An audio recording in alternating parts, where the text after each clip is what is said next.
today I'm here with Senator Renee. We just left a press conference with Governor Ron DeSantis. And Senator, I want to ask you a question. So there's a lot of condo owners that are struggling across the state of Florida. They're being crushed by these special assessments that are easily over 100,000. What is the reform or relief that they can be expecting to come down the pipeline? Well, we're hoping that they go with the Senate version right now in the legislature. Look, I've been involved in the legislature for many years and been involved with condo reform. This is not something that's happening now.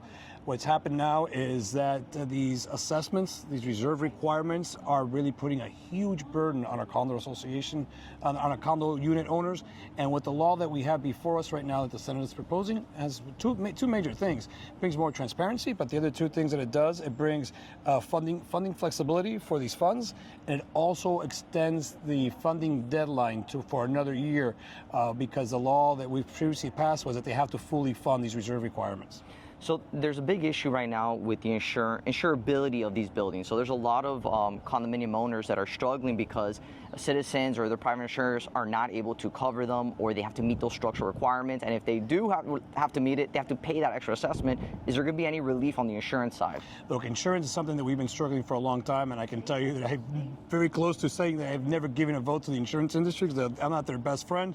But I recognize now that the legislature has their hands tied and making sure that we bring some actual relief, insurance relief, to our residents. Unfortunately, I don't see that happening in the legislature this year.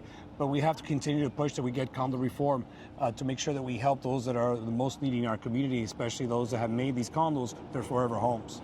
And the biggest question that was asked there is the task force for the DPPR or DBPR that they're going to manage. How are you going to hold these board members accountable for their actions or inactions? Well, unfortunately, when I left the legislature, we passed all these accountability measures. And when I left the legislature, myself and Pepe Diaz, a representative who's now doing great things, they went back on all those laws. So now with this bill that we have before us, Ileana Garcia is proposing, they're trying to implement those accountability measures to hold board members accountable once and for all and give the power to DBPR.